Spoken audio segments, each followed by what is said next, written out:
আল্লাহ তাআলা বলে, নাফরমান, গীবত করেছ, পরের নিন্দা করছো, পরের মুখে মুখে, পরের সামনে বা পেছনে তারে মুখের কথা দিয়ে কষ্ট দিছ, তো তোমার জন্য যে আগুন জাহান্নামে জ্বলবে, আল্লাহ বলেন আমি সেই আগুন আমি আল্লাহ নিজে জ্বালায় দেব। নারুল্লাহিল মুকাদা, আমি আল্লাহ আগুন জ্বালায় দেব বেটা। আল্লাহ তাআলা বলেন, আজীব কথা শুনেন, দুনিয়ার আগুন এখানে যদি লাগে, কারো গায়ে লাগে, তো একদিক থেকে পুড়তে পুড়তে আস্তে আস্তে ভিতরটা পুড়ে সবটা জ্বলে যায়, কিন্তু কিছুক্ষণ পুড়লেই যথাযথভাবে না নিভাইলে হয়তো তে মরেই যায়। মরে গেলে এরপরে যদি বাকিটাও জ্বলতে থাকে, পুড়তে থাকে ভিতরটা ধীরে ধীরে, তার তো আর কোনো অনুভূতি নেই। কথা বোঝেন নাই? হে তো মরেই গেছে, এবার এটা মরে সারাই পুড়তে পুড়তে যদি পাউডারও হয়, একেবারে যদি ছাইও হয়ে যায়, তার তো আর অনুভূতি নাই।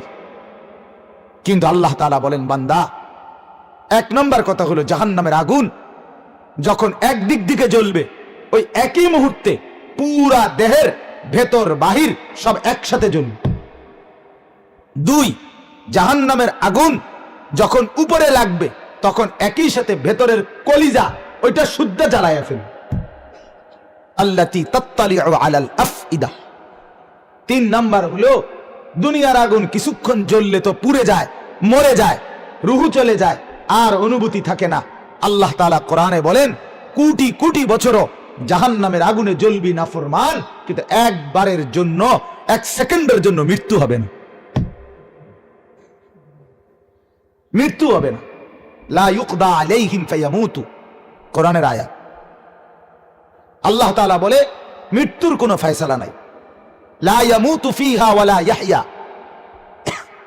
মরবেও না, বাঁচার মতো বাঁচবেও না।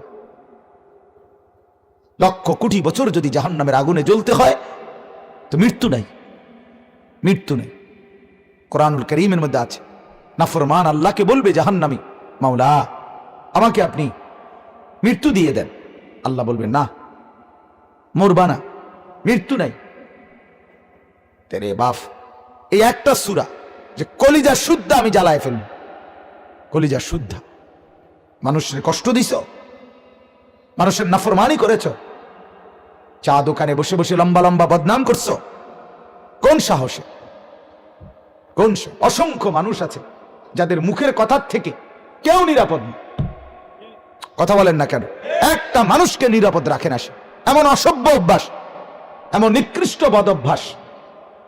একবারে বসছে 14 গোষ্ঠী, পুরা গ্রাম এলাকা, পুরা এলাকার সবাই বদনাম কইরা এরপরে নাফরমান হবে। নাউযুবিল্লাহ, নাউযুবিল্লাহ, নাউযুবিল্লাহ। নিকৃষ্টতম গুনাহ।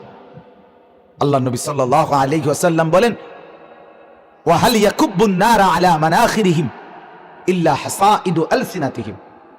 আল্লাহ নবী বললেন,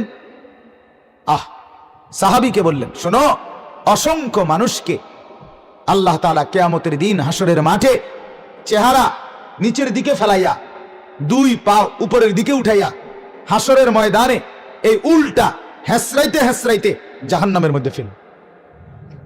পাও টাইনা না, চেহারা টাইনা মাটির সাথে ধসায় ঘষাইয়া হাসরের মাঠের সাথে। কেন? নবীজি বলেন, হাসাইদু আলসিনাতিহিম, শুধুমাত্র তাদের মুখের জবানের গুনাহ কামাই করার জন্য। জবানের কারণ, জবানের কারণ, মুখের অর্জন, মুখের ফসল, জবানের ফসল। গীবত, চগলখুরি, শিকায়েত, পরের বদনাম, মানুষকে গালিগালাজ, অসভ্য আচরণ, অশ্লীল শব্দ, গান বাদ্যের উচ্চারণ, এই সমস্ত নাজায়েজ উচ্চারণের কারণে, জবানের কারণে উল্টাইয়া হেসরাইয়া জাহান্নামে ফেলা। আল্লাহ আমাকেই মাফ করে দেন, মাওলা আপনি মাফ করে দেন। হ্যাঁ, আল্লাহ কোরআনে বলছেন, তোমার জবান দিয়ে যা বের হয় সেটা আবার আরেকজন ফেরেশতা আলাদা, শুধু মুখের উচ্চারণগুলো, মুখের কথাগুলো আলাদা লেখে। মা ইয়ালফিযু মিন কাওলিন ইল্লা লাদাইহি রাকীবুন আতীদ, এটা আলাদা। এটার ফাইল হবে আরেকটা। একটা তো পুরা দেহের কৃতকর্মের ফাইল, আরেকটা হলো শুধু জবানের কথাগুলোর আলাদা ফাইল।